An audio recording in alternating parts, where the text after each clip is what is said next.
Welcome to the Classroom Assessment Toolkit Training Module 3.2, Introduction to Learner Self-Assessment.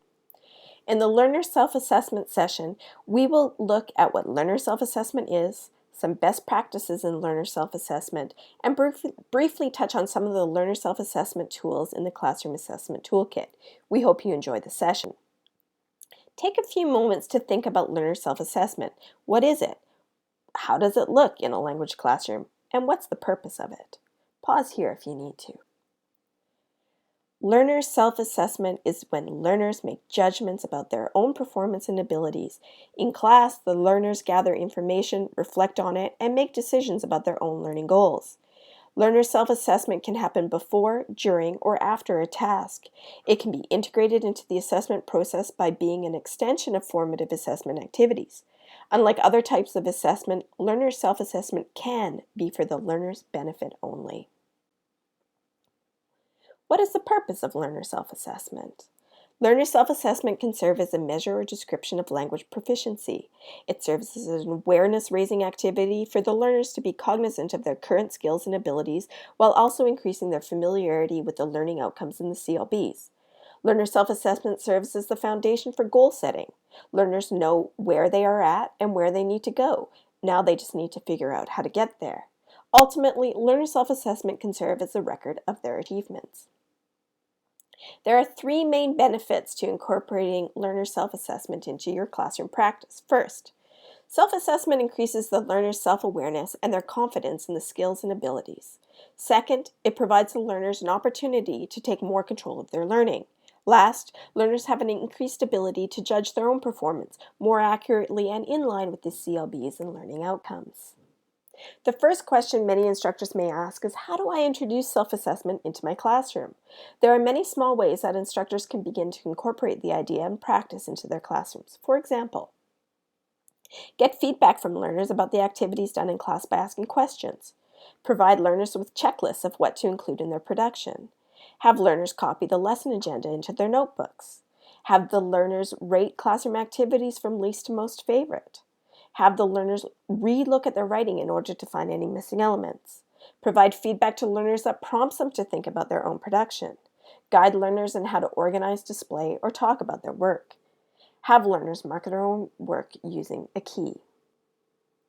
How and where do you start with learner self-assessment? When implementing something new in class, as with all things, it is important to raise learners' awareness of self-assessment and how it can benefit them. The learner's cultural background can contribute, as they may be unfamiliar with the concept of self-assessment. They may have different learning styles and preferences for learning, or they may not be ready to be autonomous. As you begin, you will need to allow time for the learners to get used to self-assessment, as they may be unfamiliar with it. Last, it's important to provide many opportunities for learners to practice self-assessment in the class and to take control of their own learning. How do you ensure successful learner self-assessment? There are a few things that you need to do in order to ensure the learner self-assessment activities in your class are successful. You need to identify the criteria that the learners will use when judging their performance. In order to guide the learners in their judgment, it is also useful to provide a model of how their work should look or sound.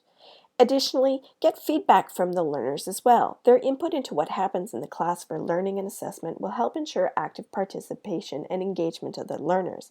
And the best way to ensure successful self-assessment is for you, the instructor, to also practice self-assessment of your own teaching. Of course, working with lower-level learners to do self-assessment is more challenging because of the limited language proficiency. However, it can and should be done with them as well. When creating self-assessment opportunities, be sure to structure the activity so that it focuses or highlights the learner's strengths and accomplishments. Be sure to encourage the learners to recognize what they're doing well and have them build on those strengths. The role of the Canadian language benchmarks. The Canadian language benchmarks are the foundation of the LINK program. As such, all curriculum and assessment are built upon the competencies that have been developed.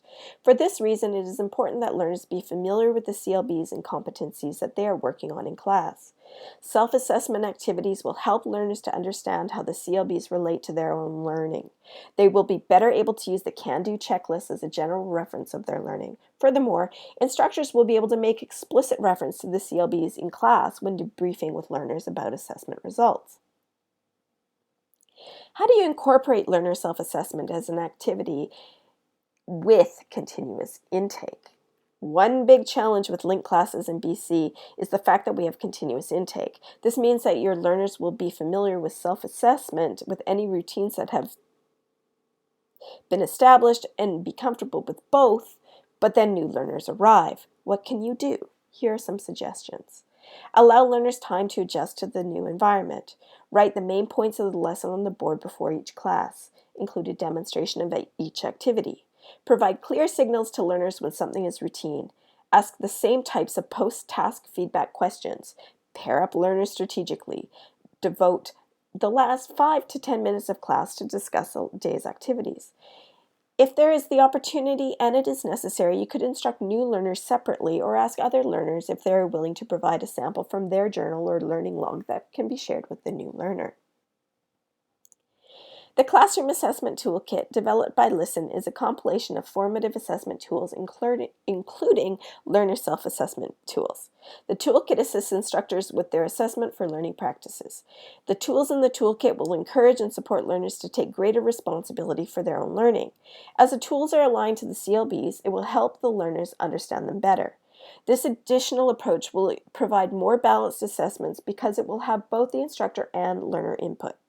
The Classroom Assessment Toolkit can be found on the Listen website as well as Tutela. There are many types of tools that can be used for self-assessment.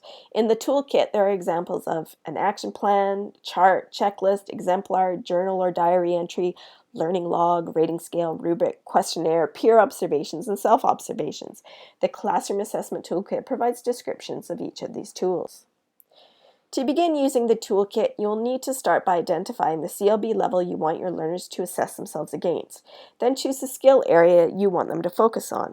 Next, identify the competency area that you're working on. Once these things are known, you can go to the toolkit and review the tools and choose one that is most appropriate for your learner's needs. The last thing you want to consider is if you need to modify or adapt the tool in some way. As an instructor, you may be worried about encountering resistance from your learners when trying to implement self-assessment components into your assessment practices. If this should happen, here are some ways of easing that reluctance. Explain the reasons why you're having them do the self-assessment. Show them the benefits of regularly doing self-assessment. Give your learners some say in how the self-assessment is conducted, and teach your learners how to do the self-assessment. Present the self-assessment tool in an engaging way and listen to learners' concerns. There may be times when the learner's self-assessment really doesn't match with your assessment of their performance of the task. When this happens, it is important to remember to keep the assessment results as being part of a dialogue between you and the learner. Your role in this type of situation is to guide the learner toward a more evidence-based assessment. In the case of a learner being too harsh on themselves, you can emphasize their accomplishments and show them the evidence of how they met the criteria. When a learner is rating themselves too high, you can acknowledge their achievements but use evidence from their performance to highlight areas for improvement. When the learner is in tune with you, give them that feedback. This lets them know that they're getting good at assessing their performance, and it will increase their confidence in themselves and in self-assessment.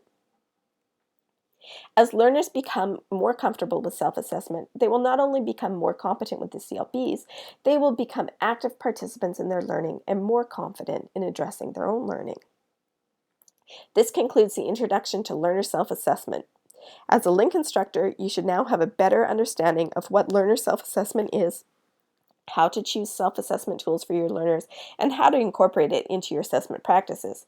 We hope that it's been an informative session and has made learner self-assessment more accessible. Thank you for watching.